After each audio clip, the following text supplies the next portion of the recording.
Welcome everyone to today's IEEE Computational Intelligence Science webinar hosted by the Government Activities Committee. My name is Robert Stewart and I'm the committee chair.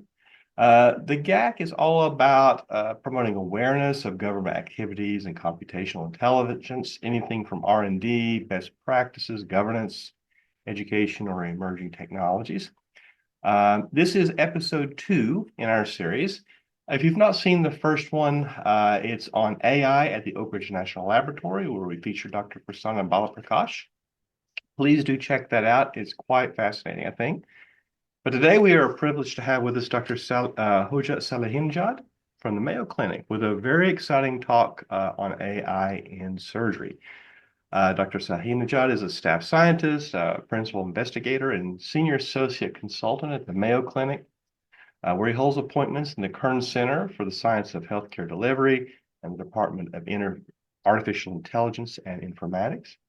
He is the co-director of the Surgical AI Squared Lab at the Mayo Clinic, where he develops and implements AI models into surgical practice. Welcome, Dr. Salehinejad. Thank you very much, Robert, for the introduction. It's a pleasure to be here. Well, without further ado, I'll yield the floor to you, and I'm excited to see your talk. And I think you can see my screen now, right? Okay, perfect. So today I'm going to give a very brief introduction on what is AI in general. And I'm pretty sure there are a lot of material out there on what is AI, but it's just a different perspective and just to give some sort of like background. And then I'll talk about one of the very major applications of that in healthcare, which is in surgery. And specifically, we'll discuss some projects that we have completed and we are very active on. And we are basically focused on developing novel AI solutions to improve healthcare and also implement them in practice so we can actually see them in real world, how these models can help improve patient outcomes and also help the staff to work with less load and be more basically focused on the patients. So I just have to mention that there is no conflict of interest disclosed, and some of the slides may have some graphic images. So in case the audience is sensitive, so I would advise to skip when I show this slide, the rest of the presentation. So AI, artificial intelligence, everybody probably has heard that word now. And so the way I look at AI is basically we try to give that intelligence to machines to be able to make decisions. And we kind of like simulate how human thinks, or better than that, in machines. So machines can actually make decisions faster and potentially better than human beings. And a very simple example of that, nothing very fancy, is just expert systems, which are basically some if-else rules that say you're setting your temperature of the thermostat you have to a certain degree, and if the temperature goes up and down, then it gives a command to your AC or the furnace to turn on and off. So that's a very simple if-else rule where human is engaged actually in the loop to set the desired degree for it. But the place that actually AI gets more exciting is where we talk about machine learning. And in machine learning, we are looking at actually learning from data. And that's what we are having a lot these days, and we're going to have more data in coming days and coming years. And the idea is that how we can learn from the data that we have, from the pattern in the behavior of the environment or the agents or the people or the systems. And we learn from that pattern in order to be able to make decisions and simulate some new environments. So the whole idea is that learning from the data, from the pattern in the data, to be able to do some advanced decision-making processes. And deep learning specifically, that's where machine really took off back in about 2012 with the ImageNet and Jeff Hinton's work. Specifically the AlexNet architecture was using artificial neural networks. And what that means basically is we are using specifically artificial neurons to build our machine learning models. And the advantage with these neurons is that you can actually have them as a stack of processes or functions to be able to have a mapping from some input space to an output space. And you can extend to different perspectives. But the original idea behind this artificial neuron is actually coming from biology, which is kind of like a mathematical modeling of how a neuron works. And the idea is that similar to neuron, that it has some inputs and then there are some activations and some output. They have tried, the researchers, to come up with a mathematical model of that.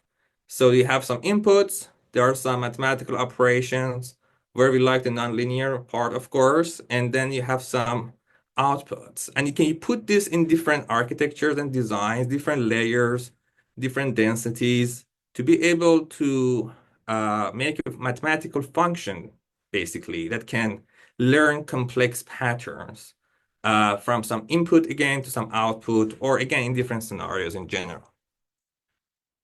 So in deep learning, one of the very interesting applications of that is, of course, in computer vision, where in a certain task, such as predictive modeling, you basically have an image and you can pass it to this deep learning model, which is a stack of these artificial neurons in general. And then you're able to actually make decisions or make some predictions that what is in the image. Or so in this case, you can come up with some sort of like labels that say, okay, this is a cat or this is a dog. Also, you can say actually where is a cat or where is a dog. So it can give you actually some coordinates as an object detection approach. And you can extend to different applications and different scenarios. Now, what has made things more exciting is the concept of generative AI. And under Gen AI, generative AI, the idea is that we want to learn from our data and actually to be able to actually produce some outputs which are not necessarily similar to the data that we have. And you can see that in large language models. So ChatGPT is a very good example of that, uh, most people probably have experienced and worked with it. There's actually like a system that you can actually ask questions and submit queries, and you can get some response back. So that's more like along the large language models and natural language processing. But you can extend that also to the imaging world, to the computer vision world, where you can have generative adversarial networks, where the idea is to actually learn from data that we have and with some approximation come up with new uh, outputs, which are not necessarily these outputs somewhere in the samples that you have. So you're able to actually synthesize and generate new images. You may have seen examples of that where you can upload, say, image, like a very old image, and then you can see a video actually live generated from that image. So these are all like applications of Gen AI. What is different here between different approaches from one of the perspectives in this AI world is the difference between discriminative and generative models. So in discriminative models, we are more focused on tasks such as like classification or kind of like finding a label or outcome or some inputs.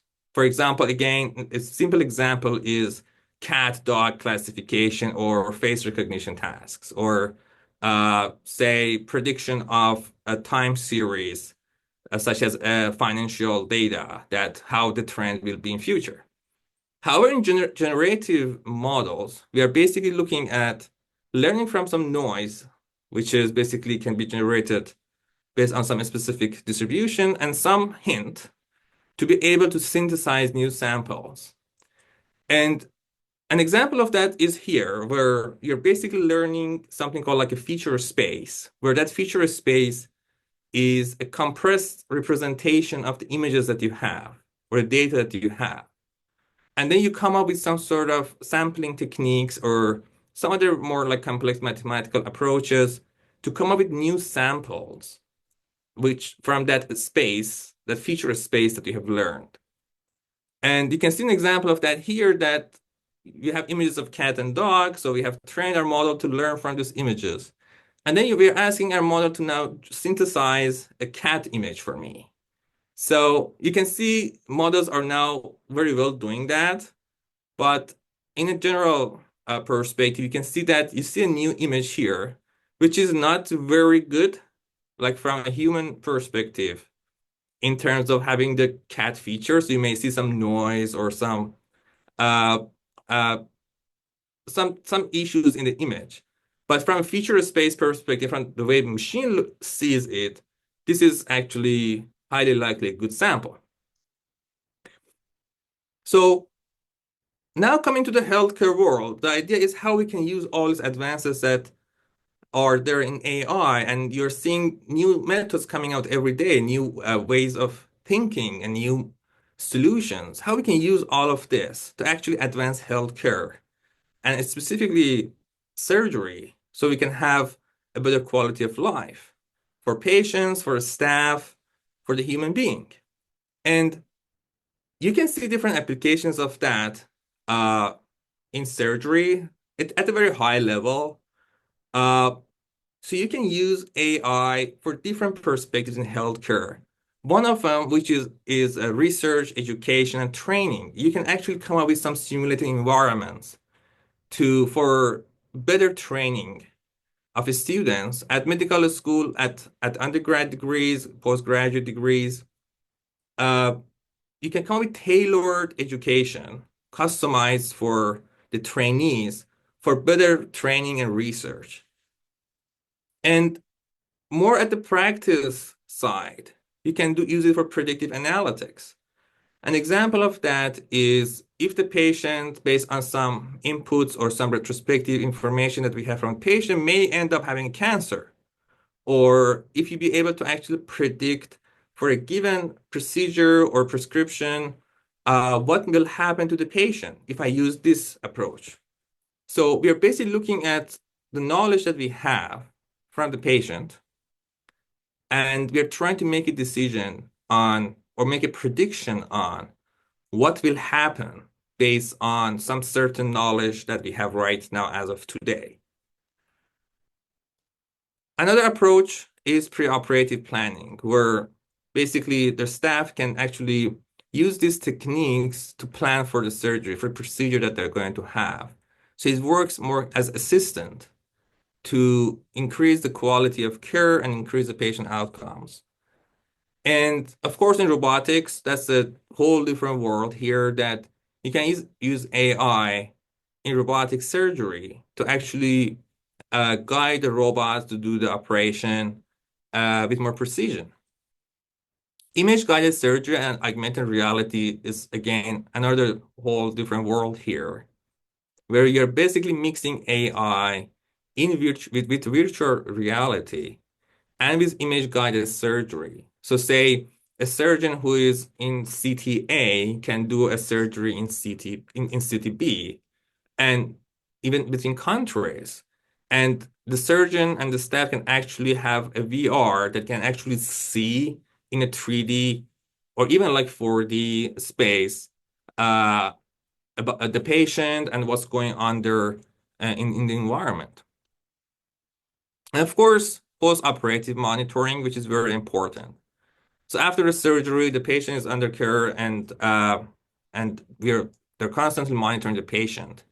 And again, you can look at different factors and try to come up with techniques to be able to predict length of stay, or if the patient needs certain amount of opioids and so on. How we can use these novel technologies that we have to actually increase our performance and the quality of care after the surgery. And ultimately, when the patient goes home, we can have actually remote health monitoring. So without the patient being in the hospital environment, the patient's at home, but remotely you can stay in touch with the patient, monitor the patient, and if there's an urgent issue, you can ask the patient to immediately come to the hospital for care. So under all these categories, I'm going to discuss a couple of examples.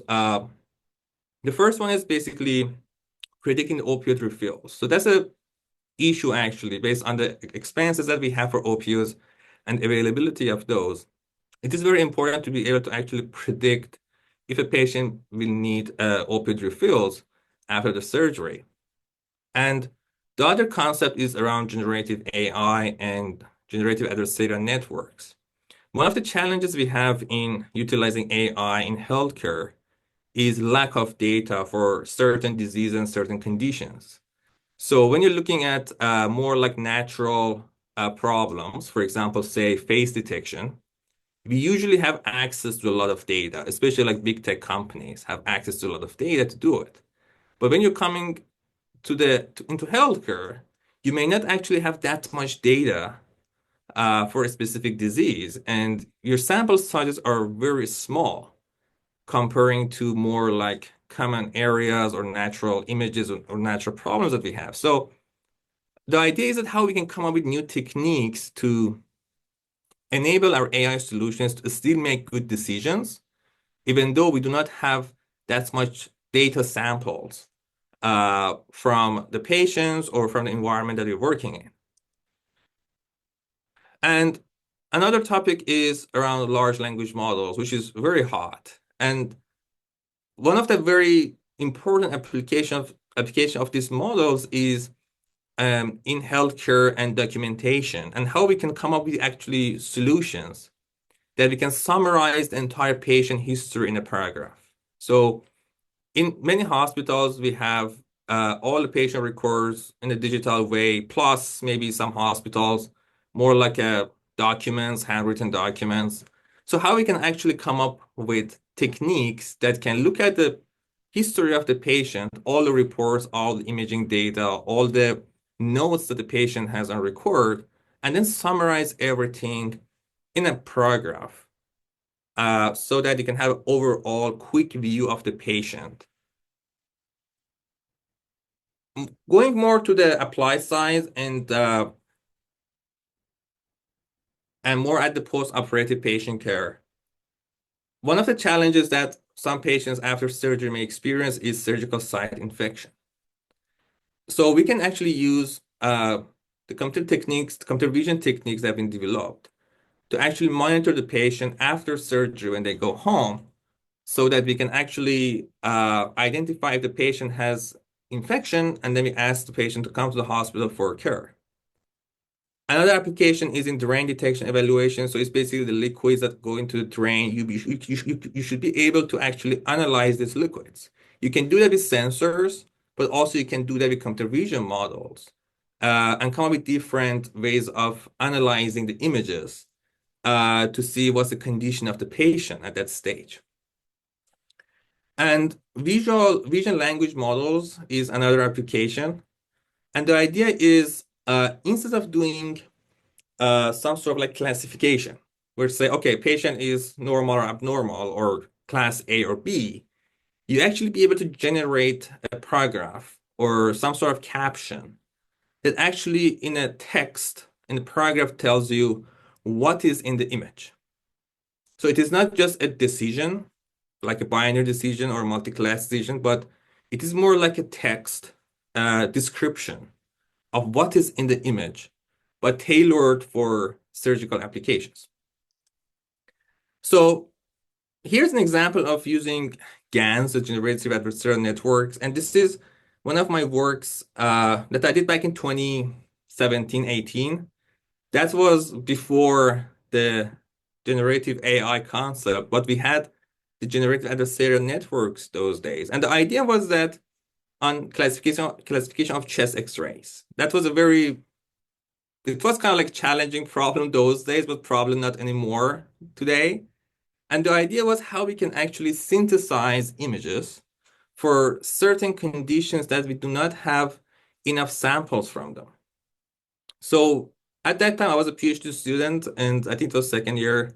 So I came up with the idea, and I just built a model, and it actually worked. So I could actually generate or synthesize chest X-rays from the data set that I had at that time, and then be able to improve the performance of my models in identifying if there is, for example, cardiomegaly or edema or effusion, a pneumothorax in the chest X-ray.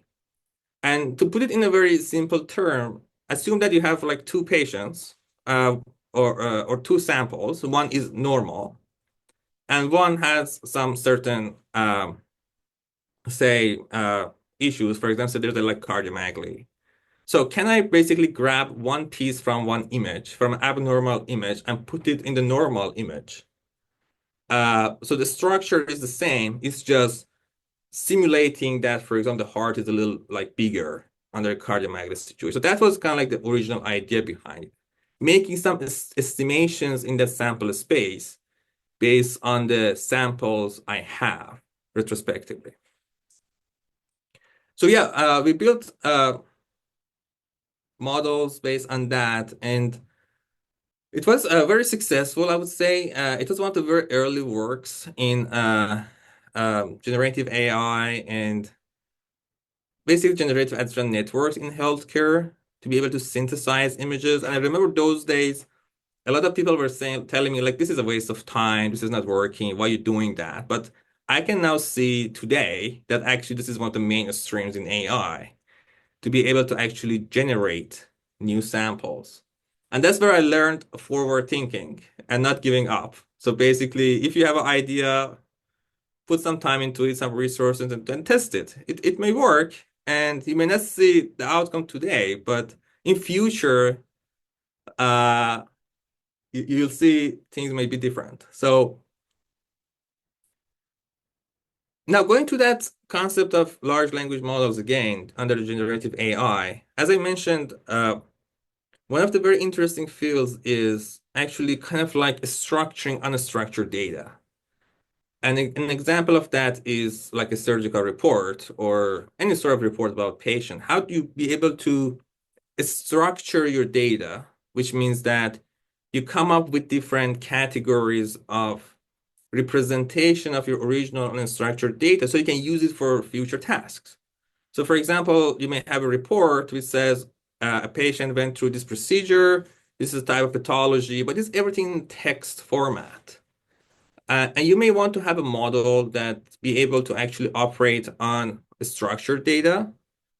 So you can use these large language models to actually abstract the reports or the clinical notes and try to basically bucketize different perspectives of it in different categories for future structured analysis and as well as a storage. So here's more like a couple of like small like surgical images. So again, I just want to keep a quick warning that there might be some graphic images, so make sure if you're sensitive, you may stop watching from now or skip the coming slides. Uh, Another application which is around the post-operative monitoring as well as like remote monitoring is surgical site infection. And the process is in general, this is not very granular, is that so a patient goes through surgery and then the patient stays at the hospital for any amount of time, and then the patient goes home. And usually sometimes patients may feel some sort of like discomfort and they actually upload a picture of the incision site to the physician that, for example, it is red or the color has changed or there are some issues there. Can you please take a look at it? And the care team at the hospital basically looks at those images and to see, for example, if there is an issue with that. And one of them is infection. And if there is infection in the image, then the care team will ask the patient to come to the hospital for the next steps. Now, the question here is if we can make this process easier, both for patients and the staff, because the staff are receiving a large number of images, and not necessarily all of those images are related to that incision or to that surgery. And so how we can actually triage the images to make sure that we can reduce the workload of the staff. And from the other side, we can increase the accuracy of detecting issues in the images submitted by patients using their smartphone, for example. And ultimately, we can improve the patient care and reduce the wait time. So we built some models that actually those models were able to detect these incisions and potential infection in the images. And here you can see some images submitted. And for example, here you see the image actually is not an incision at all, but that's the type of images you may receive. So how we can actually triage this? So first we need to decide if this is an incision or not, if this is related to that specific procedure. And if it is, then what is in the image? Is there infection? There is no infection. Is it okay or not? So we have built models that are able to do that with a very good accuracy. And on top of that, we built models that actually can generate text. So using that vision language models, not only you can come up with a binary decision, say that if there is incision or not, or there is infection or not, but actually the model can generate a caption or a short paragraph for you that what is in the image. And these models need, of course, human intervention to get them to the level that is very accurate in terms of like performance and accuracy.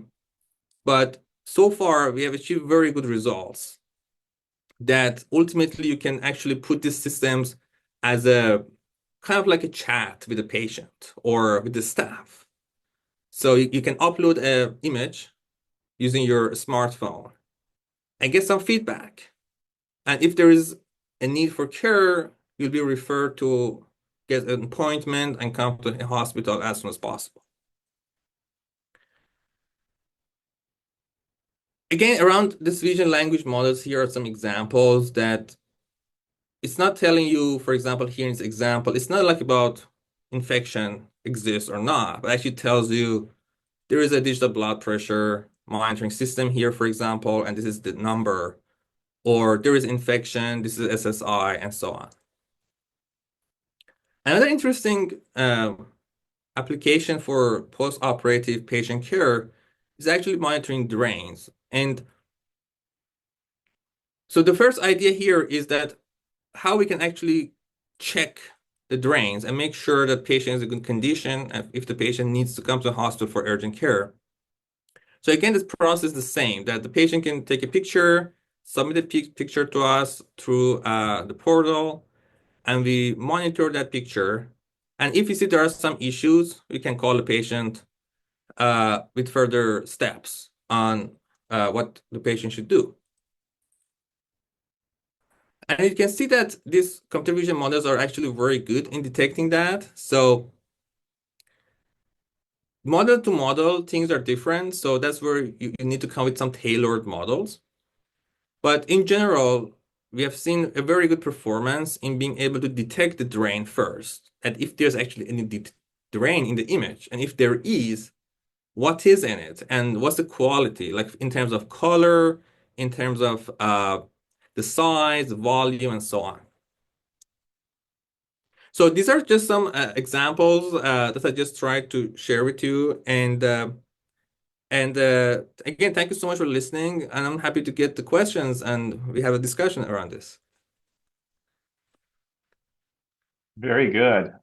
Very enlightening. I have to say that when you and I first talked about doing an AI in surgery bit, the only thing that I thought about was the robots, the robotic arms, and the AIs making decisions on cutting things. Probably at risk of being incorrect, many people might think that as well at first upon first hearing. So I was very glad to see you unpack all of the ways in which AI can intervene. The surgery is not just all about this moment in which the surgeon is performing the operation. In my notes here, that the AI and predictive analytics, and preparing for planning, the robots part, which I think of first, post-operative monitoring, and so on and so forth. Lots of interesting ways to segment that out. I was wondering, and maybe you said it, I may have missed them taking notes. Which of those stages would you say are there some of those stages in use now? Are some of them are closer to being adopted by the community? what's the level of adoption there? Yeah, so we are more like specifically our group, we are more focused on the R&D side of it to make sure our models are working and retrospective data. But we have designed the pipelines and the infrastructure to be able to actually deploy the models for silent test, I call it, which means that the outcome of the model doesn't go into the ultimate like clinical decision-making process. But in real time, we can see what the model thinks, and then we compare that with what the clinicians think. And prospectively, we basically evaluate these models.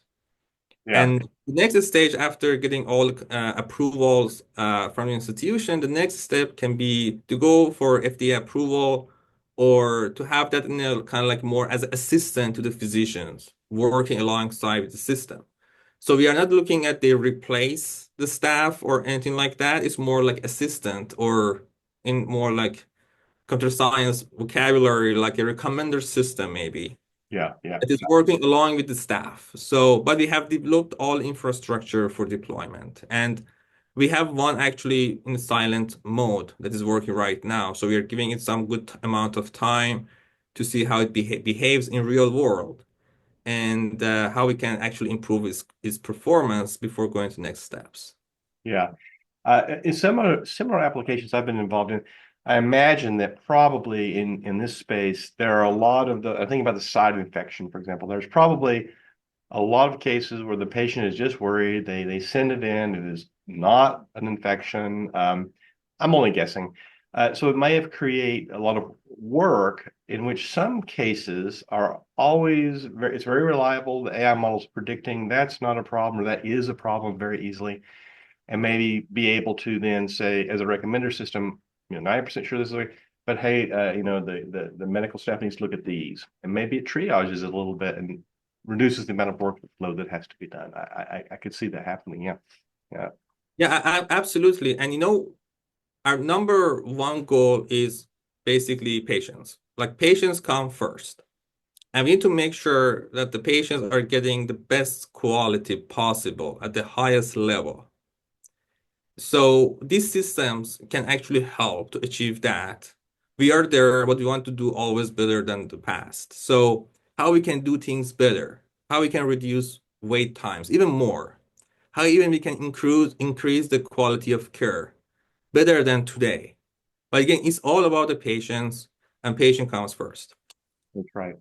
Another thing that I wonder about in again mapping from things that I've done in the past to this, I've done a lot of been more involved in work. We do a lot of satellite imagery exploitation, finding the footprints. And back in the day, there was a lot of work and people like labeling the footprints of buildings that they see and trying to get better at modeling our urban environment. And some of those models, people will look at the model and say, "Oh, that's not right. That's not a good prediction." But turns out, in some cases, that even the humans have disagreements, right? No, I would say no, that's not. And that has to do with resolution of the imagery and stuff like that. I imagine that might happen at those gray boundary areas between, say, side infections. Like maybe the decision. It's just an interesting thing about that sometimes we think about verifying things as the human as always agrees, and humans never disagree as they evaluate the outputs. But that's not always the case. I don't think, is it? You mentioned a great example, and I can say probably for many applications, you may experience that there are different opinions. So we need to make sure that our systems are capable of being as accurate possible as possible, and by integrating different opinions. So one of the advantages of AI actually is that. So when you're training your models, your data, you're not using the data annotated, for example, in a supervised learning scheme only by a single patient, so a single staff, but it's actually board of a staff. So there are different approaches to do that. For example, when you're trying to make a data set to train your models, it is always a great idea to have a board of independent uh, staff or expert in the field to perform that annotation. And then you have a layer of decision making on top. So say you go with a board of three folks, independent, they don't talk to each other. Yeah. They give you the annotations, and then you see what is the common annotation in between, and then you go with that. Yeah. That's from the annotation perspective. Especially in healthcare, that accuracy is very important to us. Now, from a machine learning perspective, the diversity of the training data is very important. So you may have samples from different patients, but also their physicians were different. So they've been seen with different clinicians, different opinions based on the case. So your model will not be biased toward the way of thinking of a certain physician or a certain hospital or a certain country, ultimately.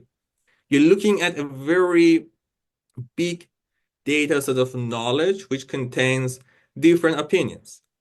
And that is where actually by increasing the sample size and the diversity in our data sets and in modeling, we can actually avoid bias and move more toward a good generalization performance to avoid these certain scenarios. Yeah. That's fascinating. I think it's an ongoing conversation all across the AI spectrum about how I think it's called into question humans and how we vet each other as we train these models. In some ways, it's almost like a mirror that is held up into our own judgment about these labels and how we can report on what they are and what they are not. And Right. one of the things that really struck me, I have my notes here. Well, first here I have you mentioned the need for perseverance and just to keep going. And when you have an idea, it brought to mind Dr.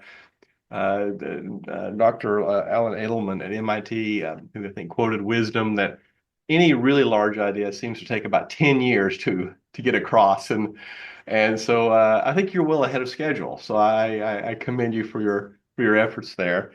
Um, the other thing I have to tell you, Robert, I feel so lucky that I was so during my PhD, I was at the University of Toronto, and I also was collaborating with St. Mike's Hospital in Toronto, and I feel very lucky that I had that opportunity to actually see the practice, what's happening in practice, talking with physicians who are seeing patients every day, seeing all these images every day, and from the other side, having access to resources at the University of Toronto to be able to actually do this research.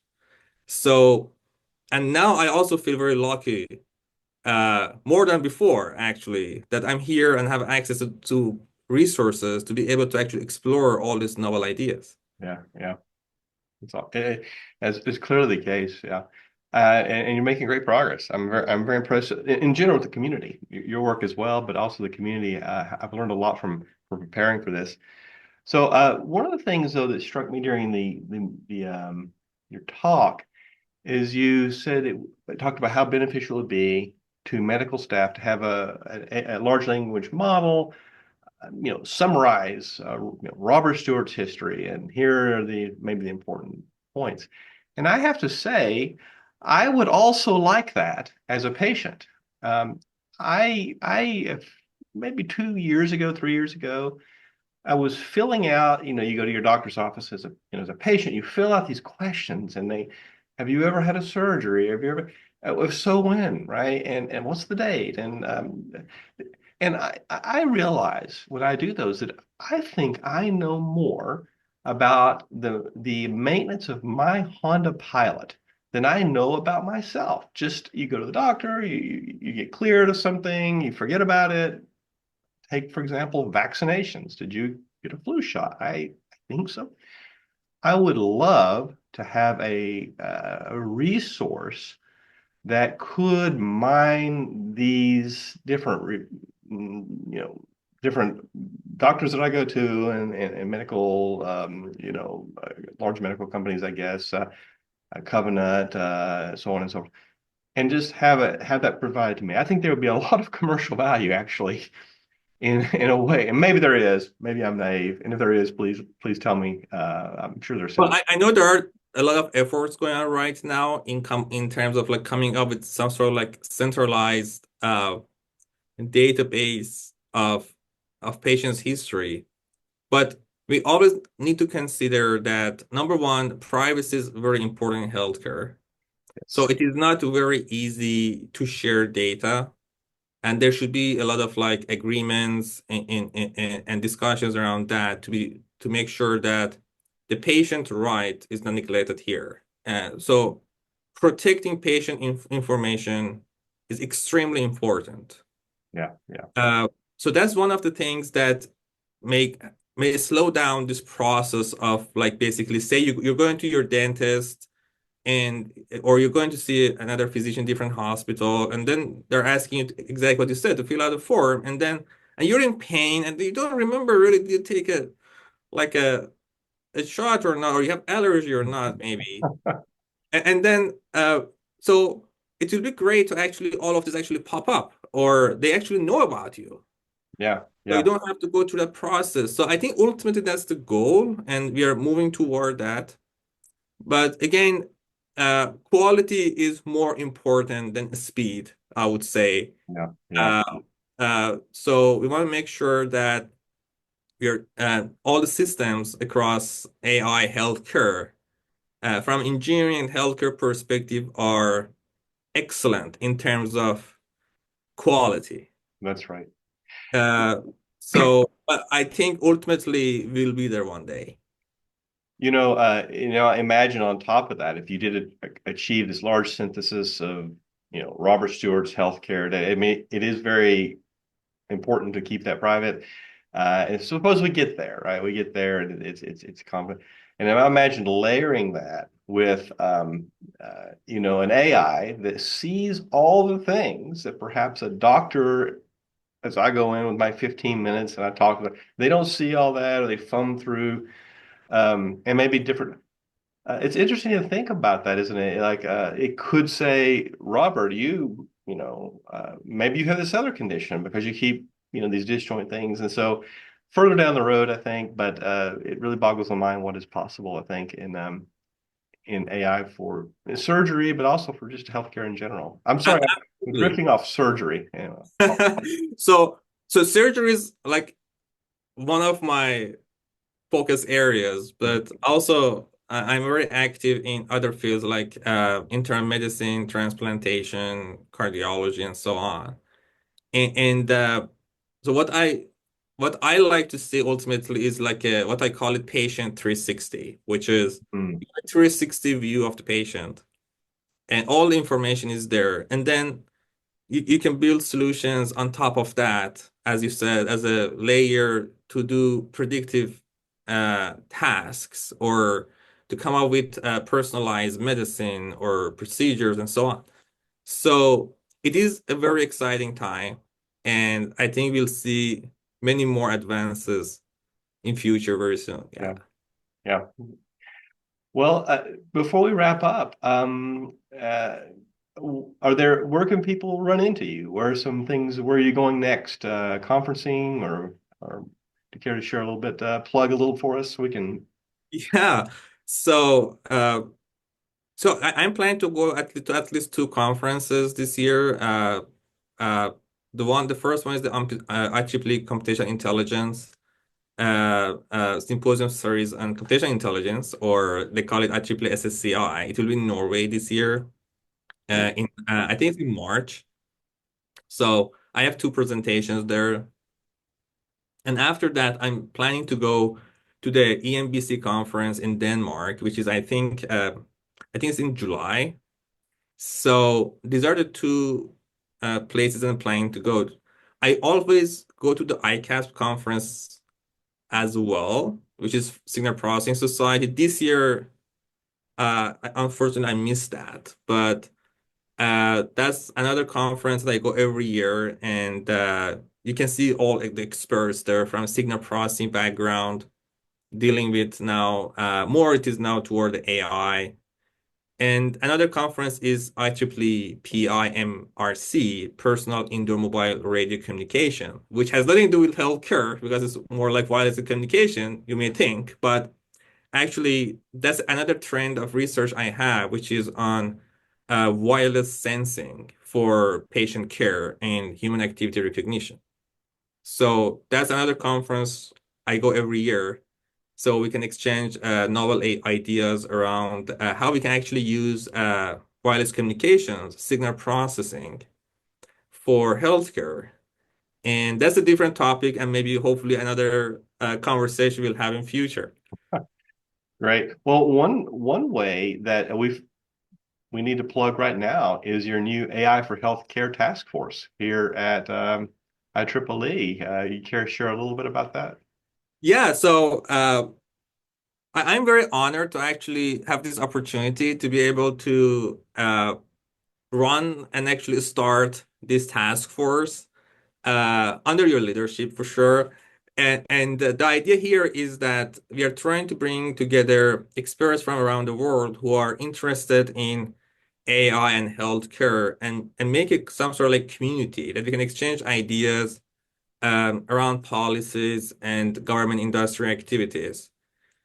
And I feel very fortunate that I'm working with all these fantastic people, and you have no idea what a great feeling it is when you're seeing like someone from Asia, like from Europe, like all around the world, top universities, different research institutions.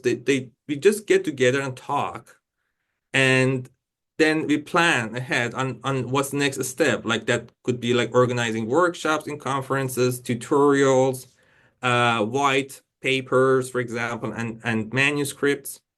So that's where that global intelligence actually is coming together to help with building novel solutions. Absolutely. Well, I think that is probably a great note to end on. I want to thank you again for you're very busy. Take carving time out of your schedule to speak with us today. I'll remind our viewers that to look in the comments and show notes below for links to things we've mentioned here. If you're interested in any of the resources that Hojjat's mentioned, IEEE, Computational Intelligence Society, Government Activities Committee, Mayo Clinic, all the things we've talked about, we'll put all those down there. I think we'll put the conferences down there, some links to those conferences we're Absolutely. going to as well. With that, unless there's any last words, Hojjat? Yeah, I just want to say uh, how thankful I am to be able to actually work with world-class physicians, to learn from them, to understand the challenges, and to be able to actually contribute even a little small, tiny dot to healthcare and AI. And I'd like to thank, of course, Mayo Clinic, Kern Center, my department, all the collaborators I have. Like these advances are not a single person job. It's a teamwork for sure. And that is that's the key word. That's the secret. Teamwork, team science, working together, and to be able to actually advance healthcare, advance AI, and ultimately improve patient outcomes. That's our objective. Patients come first. What a great way to end. I think that that is exactly right. And I want to thank you again for joining us today. And Thank you, Robert, for having me. yep. And we'll see you soon. Absolutely. Thank you.